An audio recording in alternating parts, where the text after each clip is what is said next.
चलो चलो जल्दी से, जल्दी आ जाओ मैदान में, देर मत करो।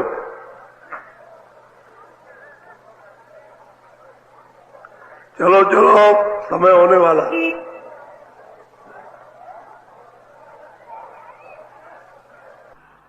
जल्दी निकल आओ जल्दी। आज बहुत अच्छा सुनाऊंगा, आपकी समझ में आएगा। दौड़ के आओ,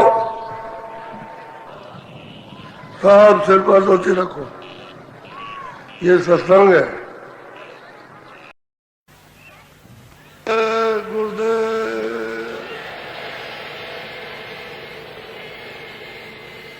जय गुरुदेव,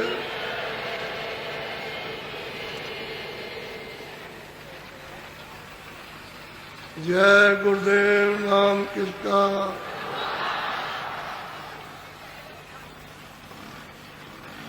जय गुरुदेव। नाम किसका?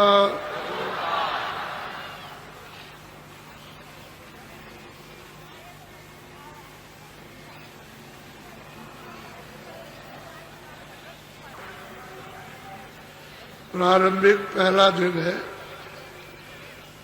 25 तारीख।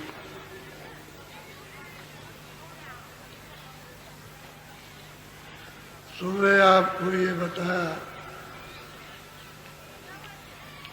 ये सब रचना का आधार और कहाँ से रचना हुई,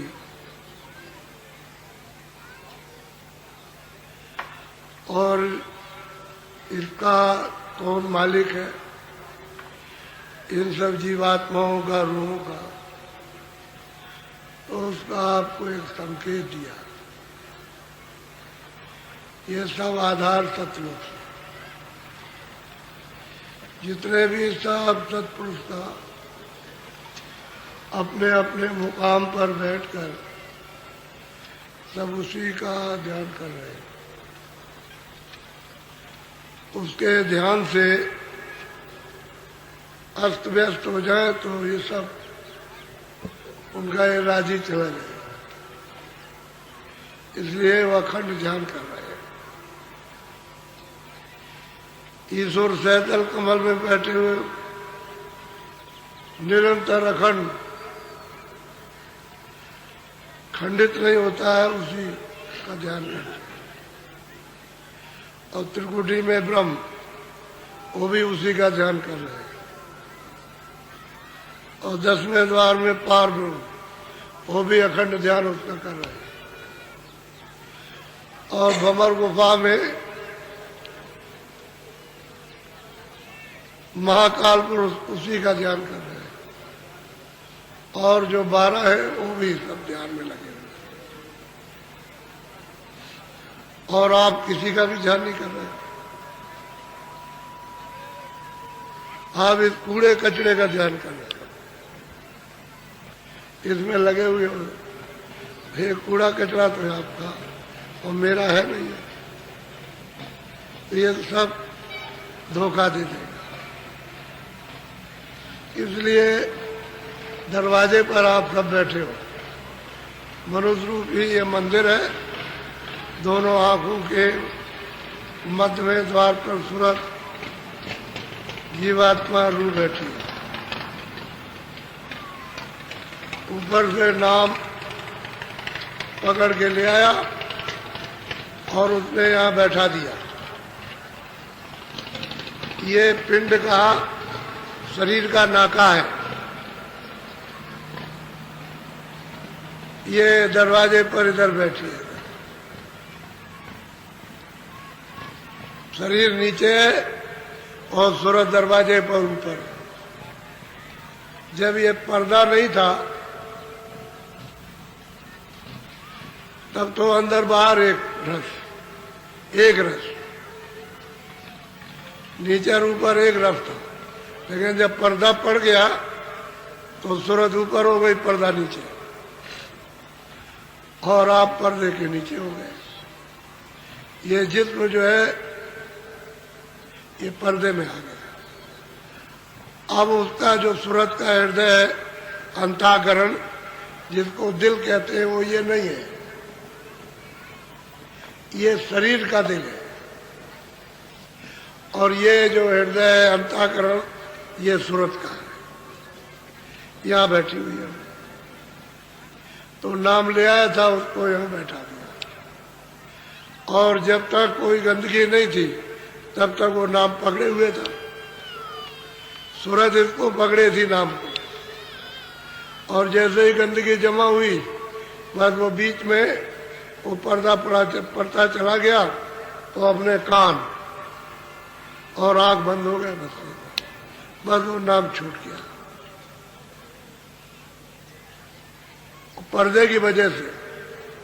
जैसे आवाज साफ आ रही, दरवाजा लगा दो तो दरवाजे के पर्दे की वजह से आवाज नहीं जा रही, कम जा रही है। और बिल्कुल बंद कर दो, कहीं भी सुराग ना हो तो आवाज नहीं जाएगी। तो यही कर्मों का हाल है कि बिल्कुल एकदम से बंद कर दिया तो आवाज तो पर्दों में होके छन के आ रही है, लेकिन सूरत को उसका आधार नहीं रहा। भाई इतना अंतर हो गया। जब आधार नहीं रहेगा तो न वो सुन पाएगी, न पकड़ पाएगी, न वो देख पाएगी, न अपनी दृष्टि समझ पाएगी। वही ये हो गया। तो मनुष्य मंदिर है और इसमें सूरत बैठी। सबने यही आकर के बताया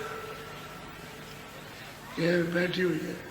और आप लोग न जानने के कारण कोई कहता है कि यहाँ है, कोई कहता है यहाँ है, कोई कहता है मुंह में बैठी है, कोई कहता है इधर बैठी है, कोई कहता है नाभि में। शरीर में सूरत कहीं नहीं। अब वो यहाँ बैठी है, इसके चारों तरफ मन बुद्धि चित्त और अहंकार ये चारों तरफ घेर के बैठे। जब ये नीचे उतरेंगे इंद्रियों के घाट पर तो उसकी सूरत की धार को लेकर नीचे आएंगे, फिर चढ़ जाएंगे। वह ये है, ये भी यही बैठे हुए, कहीं निकल के चली न जाए। तो ये है आपके साथ में। तो मन की मदद ले लो घाट के ऊपर में, तो सूरज जल्दी उसको अब आधार मिल जाए। नाम का नाम कहते हैं शब्द, नाम कहते हैं आवाज, नाम कहते हैं बाजा, नाम है देववाणी, आकाशवाणी, नाम कहते हैं कलमा और आयते। ये नाम की परमात्मा। नाम नाम ये शब्द शक्ति है, आवाज है, उसी को तब और उसको छोड़ दिया। उसी से यानी उतार करके लाई गई। अगर वो मिल गया तो फिर चढ़ जाएगी, नहीं तो घाट का घट का भेद, घाट का जो भेद है वो आप भूल गए, वो छोड़ो। इसलिए घाट से जो दिखाई देना शुरू होता है वो आपको मालूम। अब महात्मा की तो जरूरत है।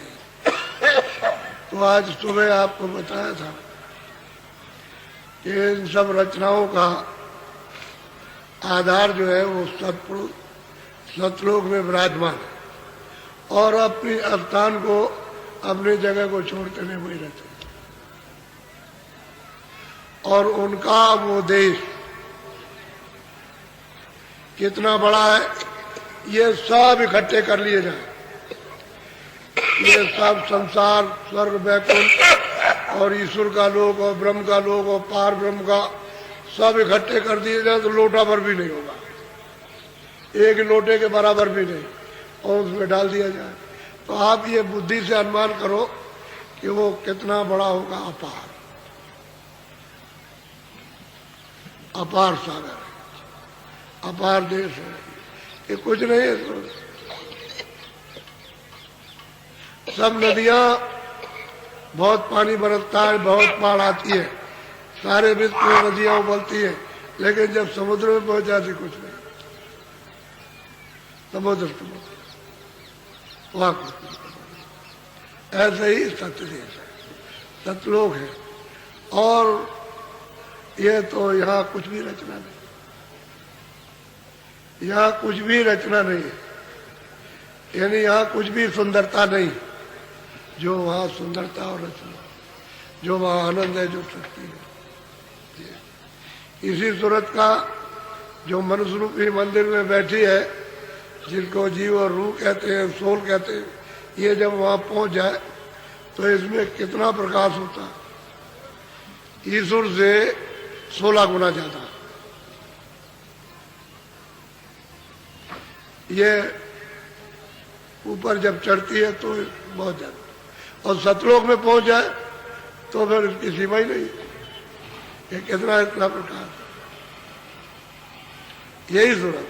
और वो वहां से आई है तो मतलब यह है कि अपनी धार को कम करते करते करते करते और वह छोटी कण रूप हो, अब उसका अस्तित्व खत्म। आंखों के पीछे बैठी है, लेकिन अब न जानने के कारण क्या करें। अब जब महात्मा मिल जाए तो फिर मतलब ये जाग जाए, फिर अपनी चीज ले आए और उसको प्राप्त कर ले। तो ये आपको बताया था कि सबका आधार सत्पुरुष है और सतलोक में रहते हैं, उन्हीं से ये सब विस्तार हुआ तारक। और सब जीवात्माएं सतलोक से आई। पहले ग्रंथों में जब छुपा लिया तब तो ये नहीं था, क्योंकि छुपा के रखा। पहले तो सब सुख देकर बुला दिया, हर तरह का सुख आपको मिला, इतना सुख दिया गया यहाँ बुलाने के लिए, बतलाने के लिए इतना सुख दिया है, हीरे जवाहरात सुख शरीर से, सब चीजों से तो आप बिल्कुल धीरे धीरे भूल गए। और सब सुख देने के बाद अब आप मतलब रो रहे हैं कि हमको ये सब मिल गया, हमको इसी के लिए रो रहे। पहले दिया, उसको छोड़ दिया आपने, इसमें भूल गए। अब ये भी चला गया आपके हाथ से, तो आप इसके लिए भी रो रहे हो कि मिल जाए, ये मिल जाए, वो मिल जाए, वो मिल जाए, ये बात। तो आप फंस गए यहाँ पर, उधर से लाए फंसा दिया। अब महापुरुषों की जरूरत है। तो पहले युगों में जो किताबें बनी थी, जो योगियों ने बनाई, तत्वदर्शियों ने, ज्ञानियों ने बनाई, वो नीचे दर्जे की थी। कोई पहले स्थान के नीचे की, कोई और भी नीचे की, कोई पहले स्थान की, कोई इन्हें के नहीं, यानी दूसरे स्थान के नीचे, और कोई इक्का दुक्का, कोई दूसरे स्थान, तीसरा स्थान का पता नहीं, कुछ नहीं मालूम। असल में बात तो उन किताबों में ये राज नहीं मिलेगा, लेकिन 700 वर्ष के अंदर जो महापुरुष आए वहां से सतदेव से सब मिलेगा। इन किताबों का सब और किताबों के परे वो सब आपको मिलेगा। और उसी में लिखा है नयति और कुछ है, तो और कितना है वो सब मिलेगा। जो महापुरुष 700 वर्ष के अंदर जो महात्मा है सत्यदेव से और जीवों को यह जगा के ले गए, वो भी उनका साधन भी मिलेगा, और जो साधक है उनका भी साधन मिलेगा, जो प्राप्त किया वो भी वो बताएंगे कि हमको इन्होंने प्राप्त करा, इन्होंने प्राप्त करा, और सब बताएंगे नीचे से ऊपर, ऊपर से नीचे, नकारेंगे किसी को नहीं, सबको बताएंगे।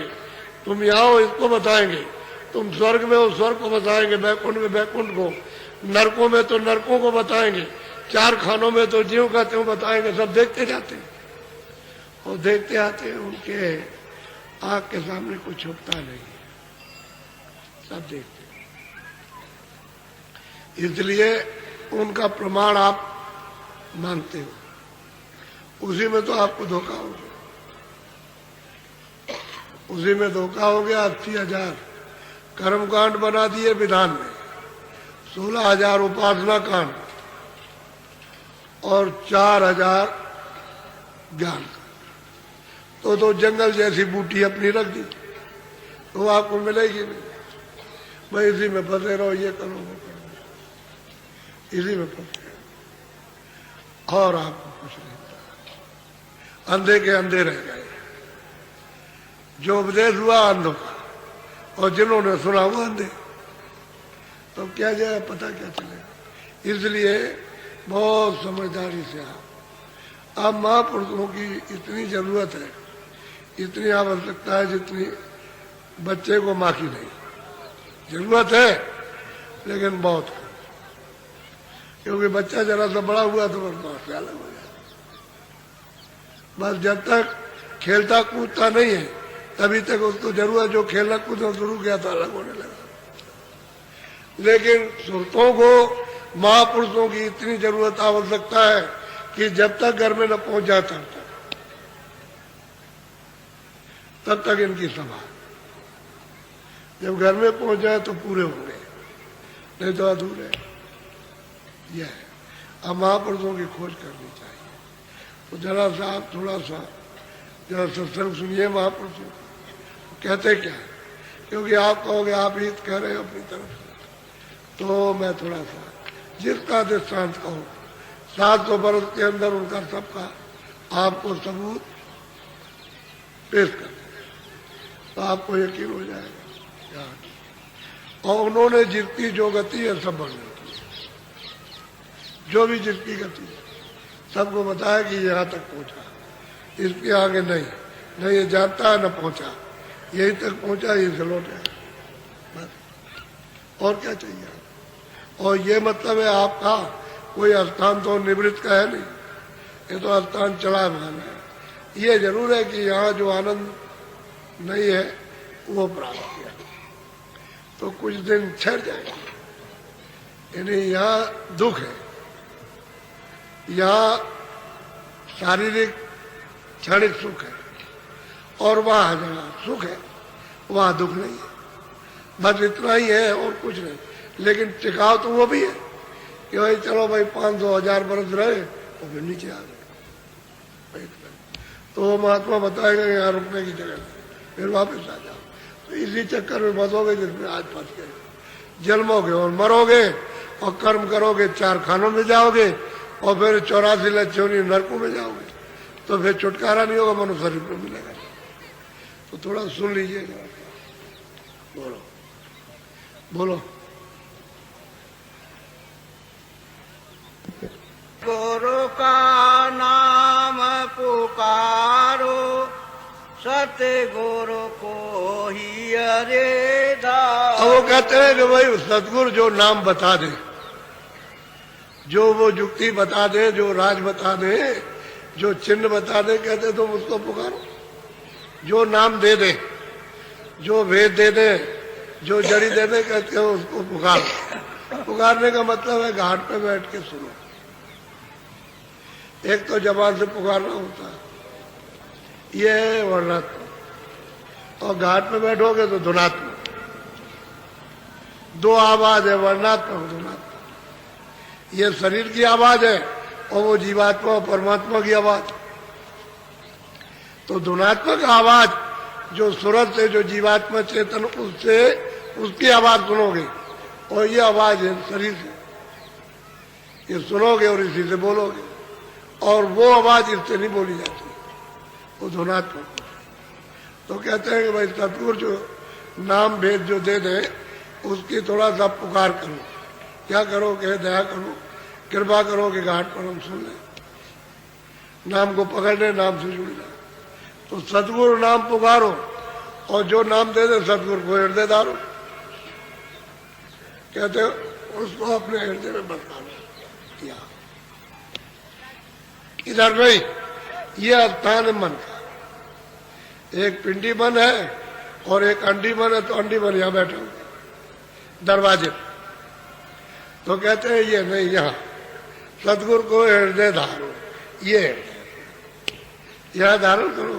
तो किससे धारण करोगे? दृष्टि से। किस चीज से बैठाओगे? आदर किससे करोगे? आंख से। सम्मान आंख से दो। अगर आंख ना हो तो दूसरे को क्या सम्मान दे सकते हो? इस शरीर में भी आंखें ना हो तो क्या दोगे सम्मान? वो उधर खड़ा, तुम इधर खड़े हो, तुम इधर मुंह किए, उधर किए, अब भाई देखते हो तभी आंखों से, तभी तो सम्मान करते हो। उसको देखोगे और कहोगे, ऐसे हाथ जोड़ोगे तो सम्मान होगा। तो कहते हैं गुरु को हृदय धारो। ये हृदय, ये यह तुरंत का हृदय, ये अंताकरण हृदय धारण करो। बड़ा साफ गुरु का नाम पुकारो। जो नाम दे दे वो अंदर का चेतन, बोलता हुआ नाम, वो नहीं जो बोले नहीं, वो नहीं। वो मोह वाला नाम नहीं, सूरत वाला नाम, उसको हृदय नाम बोलो।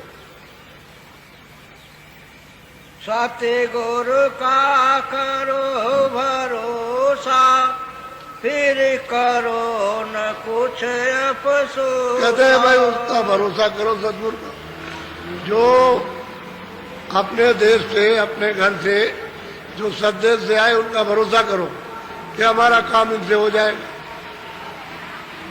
हमको तो ये करना है, जो एक कहे उसको करना। तो वो क्या कहेंगे भाई, सुबह था आधा घंटा, 15 मिनट, 20 मिनट, जितना समय तुमको और शरीर के काम से मिल जाए उसमें बैठ जाओ, बैठ के थोड़ा भजन कर लो, थोड़ा ध्यान कर लो, तो श्रवण कर लो। तो कहते हैं भरोसा करो तो घाट खुल जाए, और विश्वास नहीं करोगे तो घाट नहीं खुलेगा। विश्वास से घाट खुलता है। दरवाजे पे बैठो और पुकार करो कि दया करो, दया करो, तो घाट खुल जाए, तो आंख खुल जाए। आंख खुलेगी जब तीसरी आंख, तीसरा नेत्र, तो उजाला हो जाएगा, अंधेरा चला जाए। उसका मतलब पर्दा हट जाएगा, गंदगी साफ हो जाएगी। जब गंदगी साफ होगी तभी उजाला हो जाएगा, और गंदगी रहेगी तो ये गंदगी है। जब बादल आ जाते हैं तो गंदगी है। अब बादल आ गए तो सूरज नहीं दिखाई देता, और ये चांद भी दिखाई नहीं देता, और बादल हट गए तो गंदगी हट गई, तो सामने दिखाई देता। ऐसे ही सूरज के ऊपर में गंदगी जमा, उसको टाल टूट करके अंदर घाट पर बैठ करके और जरा सा टालो और मांगो दया, तो अंदर ही दोनों काम है। जड़ी बूटी भी लगेगी, और सूरत और मन और बुद्धि और अंतःकरण भी साफ होगा। कहते हैं सदगुरु हृदय दान। कहते हैं करो भरोसा, विश्वास करो। भरोसा कहते हैं विश्वास। विश्वास कि जो ये बता रहे हैं मुझको ले चले, मुझे बहुत सागर से पार करें, और जिस घर का ठिकाना दे रहे हो पहुंचाएंगे। तो भरोसा करो। कहोगे नहीं हम आपका विश्वास नहीं करते, तो फिर ये किसका करोगे आप? जो जानता है उसका विश्वास नहीं तो पहुंचाएगा कौन? ये तो मृत्यु को उसका नियम बना है, उसने आपको ऊपर बोझा लाद करके बहका दिया। अब तुम उसके बोझे से दब गए और रो रहे, चिल्ला रहे हो, तो इसको हटाएगा कौन? उसका भरोसा तो करना ही पड़ेगा। तो गुरु का करो भरोसा, भरोसा करो। जो जगाने, चिताने और जो वापस ले जाने के लिए आया, थोड़ा भरोसा करना। फिर ये बड़ी बात ये कि प्रेम करना। जब प्रेम करने लगो तो विश्वास हो जाएगा, और जब तक प्रेम नहीं करते तो प्रेम पहले बाहर शारीरिक अंदर धसा देगा, तो फिर सूरत का प्यार हो जाएगा। क्योंकि सूरत का प्यार नाम के साथ, शब्द के साथ, उसी का ये तत्व है। तो जब आप पहले से बाहर से विश्वास नहीं करोगे, घाट नहीं बताएगा, और घाट नहीं बताएगा तो नाम नहीं पाओगे।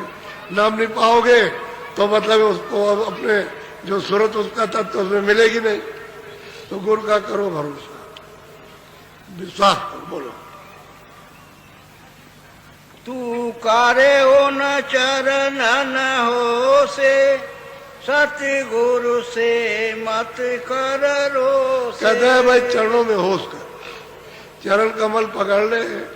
एक बाहर के शरीर के चरण कमल ये कहे जाते हैं, लेकिन शारीरिक, और वो है सूरत के चरण।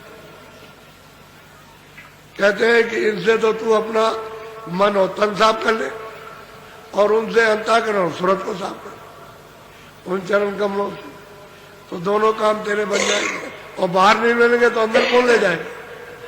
अगर बाहर मिलेंगे नहीं तो वही तो अंदर का रास्ता जानते हैं, वही तो दर्शाएंगे। दरवाजे पे बैठ करके वही तो पता ठिकाना बताएंगे, और वही सूरत उस शब्द से जोड़ेंगे, तो मिलना तो चाहिए। तो कहते हैं तो उनसे रोज क्यों करते? रोज करते, ऐसा वैसा वैसा, ये रोज हुआ। अब विश्वास नहीं करते, प्रेम नहीं करते, रोज रोज कहते हैं। जैसे बच्चा मां से जिद करते, ऐसे ही उससे जिद करते हैं। अरे गुस्सा होते हैं, नाराज, कहते हैं तू नाराज मत हो। अगर नाराज होगा तो तेरा नुकसान होगा। अरे तू उनसे प्रेम कर ले और ये मांग कि जो कुछ भी हमारे पास में है उसको आप क्षमा कर दे या धो दे या साफ कर दे, हमको निर्मल साफ करने में लेके हम आपके तो तन मन, ये दो चीजें मन और तन, इस गंदगी को साफ करने के लिए दे देना चाहिए। जब सफाई हो जाएगी तो आपको वापस कर देंगे। देखो मेरा मन है, मेरा तन है, अब इससे ये अच्छा अच्छा काम करना, काम करो, खेती का, दुकान का, दफ्तर का, बच्चों की सेवा करो, आएगा लेकिन ऐसे करना और उसके बाद भजन करना, सूरत को नाम के साथ। तो ये उनका तन और मन होगा। तन कहते हैं शरीर, यानी मतलब इंद्रियों को कहते हैं। आंख है, कान है, ये मुंह है, ये सब इंद्रिया जो है, ये दसों, ये इसी को तन कहते हैं। लेकिन वो एक शब्द है और इंद्रिया जो है वो 10, उसके 10 शब्द है, 10 इंद्रिया, तो 10 शब्द हो गए उसके। इसलिए तन और मन ये उनको दे देना चाहिए बैठ के, कि आप जैसे भी चाहो घिस के, कूट के और जैसे भी हो, डांट के, भटकार के इसको साफ कर दीजिए और सूरत को दरवाजे में बैठा कर और दया कर दीजिए, कृपा की। तो कहते हैं रोष मत कर, गुस्सा मत, नाराज मत हो। बहुत नाराज हो जाते, बहुत ज्यादा नाराज हो जाती। तो महात्माओं ने ये सब परख किए, तब आपको ये समझा रहे कि भाई तू उनसे रोष मत कर, नाराज मत हो, उनको थोड़ा खुश कर, तो तुझसे खुश हो जाए, प्रसन्न हो जाए और तेरी गलती माफ कर दे। क्योंकि उनके पास तो सब तरह की क्षमता है, सर्वशक्ति है, लेकिन तू साफ नहीं करने देता, क्योंकि तन मन तूने भेंट नहीं किया। ऊपर से कहता है कि हमने आपको सब दे दिया, सच्ची बात है कुछ नहीं देते, अंश रूप में भी नहीं देते, सब उसको लिए रहते और संसार में दिए रहते। इसलिए तुम्हारा काम घाट पर सूरत का नहीं होता है। अगर तुम दे दो उनको तन मन तो फिर देर नहीं लगती साफ करने, फिर नहीं देर लगेगी, फिर तो घाट पर बैठ करके अपना काम कर लोगे। और जब अपना कर लोगे तो प्रौढ़ मजबूत हो जाओगे, फिर तो कोई बहका नहीं सकता। तुम्हारे विश्वास को, प्रेम को, प्रीत को, आस को, इसको कोई तोड़ नहीं सकता, जुदा नहीं कर सकता। फिर तो मतलब है अलग गया, जुड़ गया। बोलो बोलो। सत्य गुरु गति अब सुन मोसे, कही जात नरांच। अब वो महापुरुष कहते हैं कि सतगुरु की गत मत, जो उनका रास्ता है और जो स्थान है उसकी मुझसे कहो सुन, उनकी मुख से कही नहीं जाती। ये अर्वचनी है। कहते हैं जो उनके पास है, सर्वशक्ति है जहाँ के है, वो गत मत और शक्ति वो मुंह से नहीं कही जाती है। वो तो सूरज जब पहचानती है तो उसी का स्वयं बोध करती है, मुंह से नहीं कहा, क्योंकि वो गत मत, उनका देश, नाम, वो चीजें है ही नहीं। तो आप उनके बारे में क्या कहते हैं, कुछ बोलो। सादारस तो ही पिलावे, जमपुर से फिर बचावे। महापुरुष कहते हैं कह रहे जीवो, आए मनुष्यों, तुमको शब्दारस यानी शब्द के अंदर जो अमृत है वो पिलाते हैं। शब्द का रस जैसे टोटी खोल देते हैं ऐसे गिरता है, खूब पियो, मन तुम्हारा छक जाएगा। कहते हैं शब्दारस तो ही पिलावे, और जमपुर जो जाने का रास्ता खुला हुआ उससे तुझको बचा लेते। जमपुरी 84 नहीं है, जमपुरी 4 खाने नहीं, वो जमपुरी अलग है। वो तो जमपुरी इतनी खतरनाक और भयानक है कि जब साधक ऊपर खड़े होकर के जब देखते हैं कि भाई हमने सुना था कि जमपुरी, और उसको देखते हैं तो रोंगटे कांपते हैं, ऐसी खतरनाक जमपुरी है। जितना आपका ये सारा संसार, वहाँ एक एक तो बड़े बड़े खंभे हैं और उसमें लगियों में, और उसमें नोके हैं बहुत तेज, उनमें ऐसे जैसे भाले लगे होते हैं थे, और इस तरह से और जल रहे, और उसको अगर पैमाइश कीजिए तो लाखों मीलों से ज्यादा लपटे जाती है। उसमें वो लगियों से दूर से वो ऐसे काले काले भयंकर काले जिनको देख करके तुरंत ये खून का पानी हो जाता है, वही तो आकर के सामने खड़े हो जाते हैं। वह जो आपने देखा बस ये खून का पानी हुआ को चलो बस खींच लिया आप। जब खून का पानी हो जाता है तो आप ठीक नहीं था, और फिर उसको काटिए तो देखिए उसमें खून नहीं है, लेकिन वैसे एकाएक मार दीजिए तो शरीर से खून निकलेगा। जब वो खींचेंगे तो फिर खून नहीं रहे, खून का पानी हो जाएगा, क्योंकि वो शकल देखते ही फट जाता है। इतनी भयानक और डरावनी उनकी शकल होती है कि मैं खून का फट गया हूं। कहते हैं तुझको जमपुरी से बचाते, निकालते हैं वहां से, और शब्द का रस पिलाते हैं।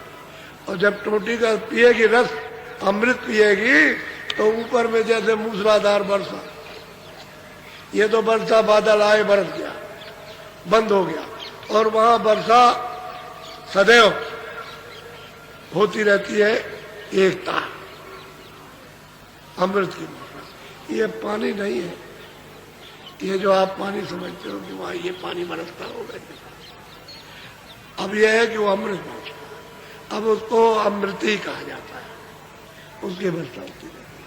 तो कहते हैं शब्दा रस तो पिला में, और जब पीने को मिल जाएगा एकदम पूरी से तो बचा ऐसे वहां भयंकर चिल्लाते, उन्हीं लपटों में जलाए जाते हो, चिल्लाते, चीख मचती है।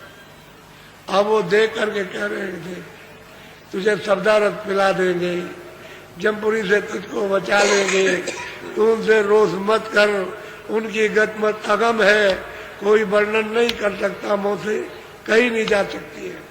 आते हैं तुझको लेने के लिए और तू विश्वास नहीं करता, प्रेम नहीं करता।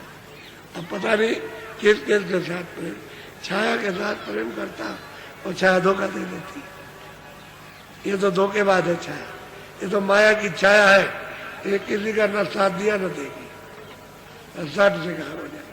फिर आप चिल्लाते रहो कि कहाँ चली गई, कहाँ चली गई, वो न किसी की हुई न किसी की होगी, वो तो एक धोखा है।